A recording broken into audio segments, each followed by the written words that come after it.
El siguiente tema son los trastornos del aprendizaje, igual los vamos a repasar brevemente, solo para que los conozcan.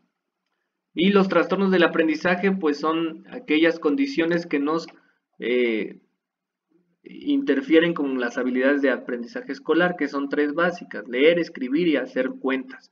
Entonces, los trastornos del aprendizaje son aquellos que nos otorgan un bajo rendimiento en la lectura, la expresión escrita y en las matemáticas, lo que dificulta que podamos mantener un nivel adecuado para la edad de aprendizaje, y sucede más o menos en el 5% de los niños que cursan la primaria, y se divide a su vez en trastorno de la lectura o dislexia, trastornos del cálculo o discalculia y trastorno de la expresión escrita o disgrafia, o en algunas veces se le puede encontrar como disortografía, y los no especificados.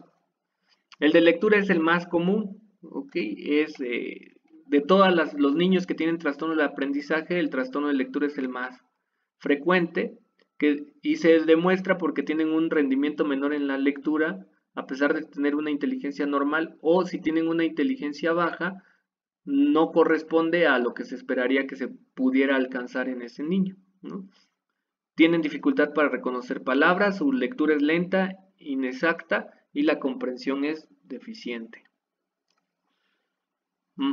Les decía entre 5 y 4% la prevalencia, es más común en los hombres que en las mujeres, y puede haber mucha comorbilidad con problemas de atención, de conducta y de depresión. Un tercio de los niños con trastorno del aprendizaje también tendrán, un cuarto, perdón, 25% TDA. Y esto es porque tienen una deficiencia en el procesamiento de los sonidos del lenguaje hablado a través de la vista, ¿no? O sea, a través de la lectura. No identifican de manera efectiva las partes de la palabra, o confunden los párrafos, o se saltan unas letras o unas palabras al momento de estar leyendo.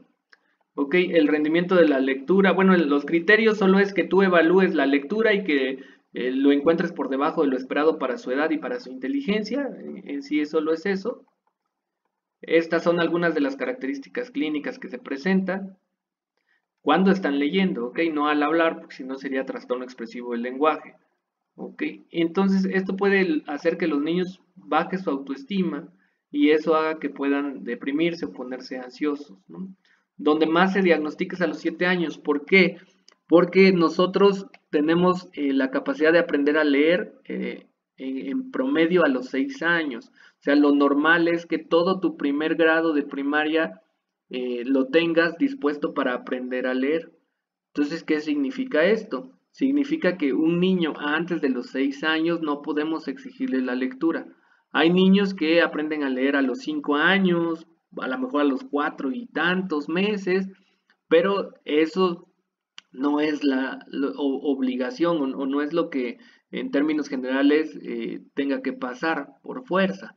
¿Ok? Tenemos hasta los 6 años para aprender a leer. Entonces, si llevan a consulta a un niño de 5 años porque no lee y sus compañeritos del kinder ya leen, pues no es un trastorno de lectura. Hay que dejar que madurativamente llegue a la edad en la que ya puede acceder a la de lectura. Si llega a los 7 años y no lee, entonces sí ya podemos considerar un trastorno. ¿Ok? Obviamente checar que no tenga discapacidad intelectual.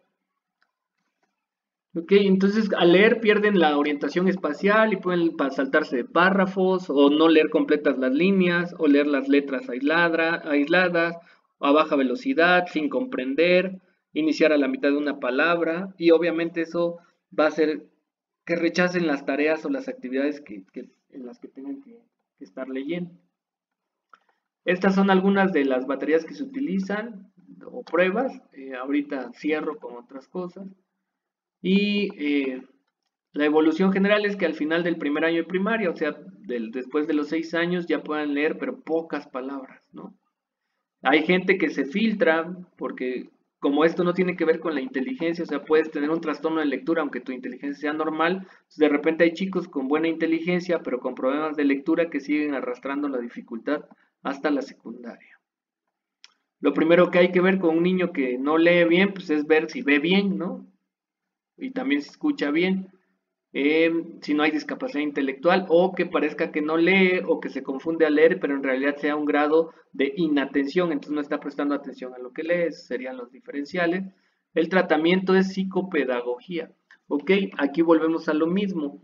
Nosotros los diagnosticamos, pero quien tiene que encargarse de la habilitación de las habilidades escolares es una psicopedagoga o un psicopedagogo, que es una especialización de la psicología o de la pedagogía, ¿no? En un punto convergen y ellos son los especialistas, ¿ok? Puede haber psicólogos que le sepan a la psicopedagogía, pero lo estricto sería alguien que tenga la formación en psicopedagogía, ya sea por licenciatura o que se derivó después de haber terminado psicología o pedagogía.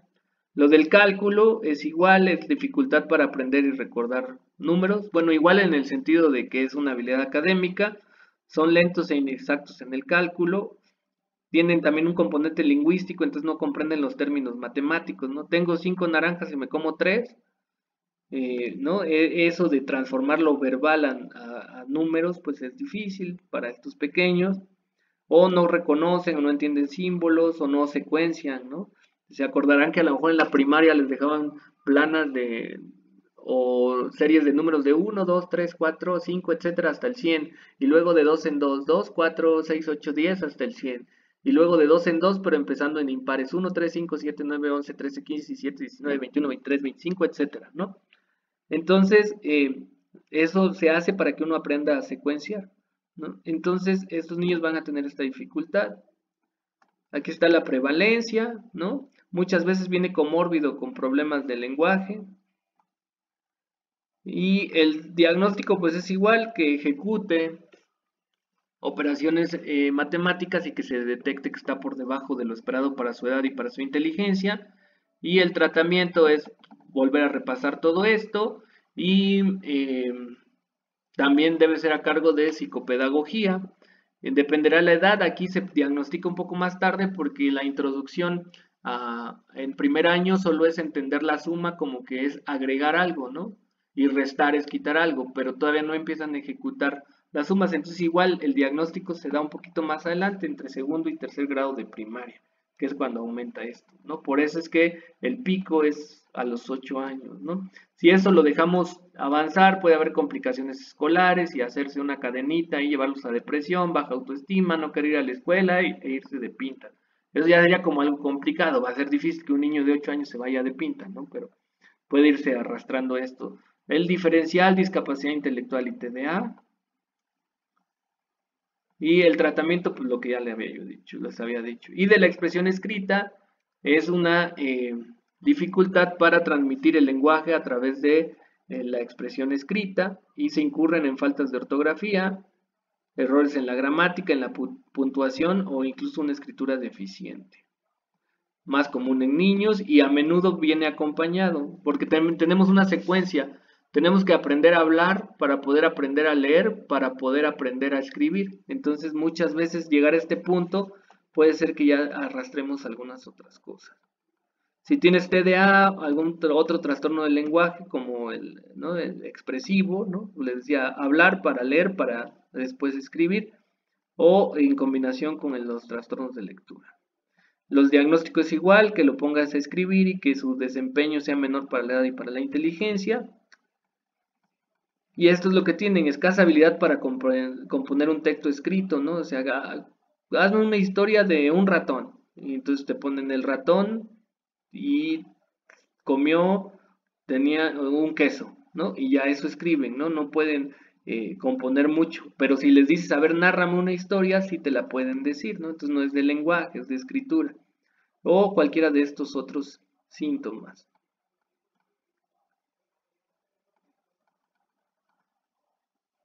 Aquí hay más síntomas, ¿ok? Entonces, esto no lo profundizamos porque, bueno, ya es como una minucia de la, ¿no? Para médicos generales o en formación, para nosotros los psiquiatras, pues siempre en la evaluación se tienen que evaluar las habilidades académicas. Usualmente es de buen pronóstico, pero como les decía yo, algunos se filtran y siguen escribiendo mal o teniendo poca capacidad expresiva a nivel escrita, incluso en la uni. El tratamiento es igual con psicopedagogía, los diferenciales prácticamente son los mismos. Y bueno, a estos se les tiene que dar una hora o dos de escritura diario aparte de la tarea. Entonces, pues eso es a veces un poco tedioso, ¿no? Miren, por ejemplo, aquí está un trastorno de la expresión escrita, ¿no? Dice tratamiento y debe decir tratamiento. Bueno, tenemos que mandarlo aquí a psicopedagogía, porque tampoco es tan fácil como que, pues ponlo a escribir 2 horas al día, diario, ¿no? No debe de haber un programa y metas específicas que se tengan que cumplir. Por eso es que no nos metemos tanto. Antes teníamos que especificar si era dislexia, disgrafia, discalculia. Actualmente ya todos se engloban bajo el mismo nombre de trastorno específico del aprendizaje y solo tienes que especificar si es con dificultades en la lectura, con dificultades en la expresión escrita o con dificultad en las matemáticas. Y eso sería todo. Ah, bueno, perdón, aquí menciono algo importante que se me olvidó omitir omití porque se me olvidó en el tema anterior de trastornos de la comunicación o del lenguaje. Bueno, una parte importante para determinar el tartamudeo en este flujo, digo en esta interrupción en el flujo del habla, de la producción del habla, es que peculiarmente las personas con tartamudeo, cuando cantan no tartamudean la mayoría de las veces, o cuando le hablan a algo inanimado, o sea que le estuvieran hablando a, no sé, un niño a un muñeco, ¿no? Y, ay, el hombre araña y saca su telaraña y jugando con su muñeco, no tartamudean. O cuando le hablan a un animal, por ejemplo, también disminuye el tartamudeo, o cuando están cantando. Entonces eso puede ser una pista que oriente muy bien al diagnóstico. Y bueno, sería todo por esos temas son breves, solo es para que conozcan y sepan que existen.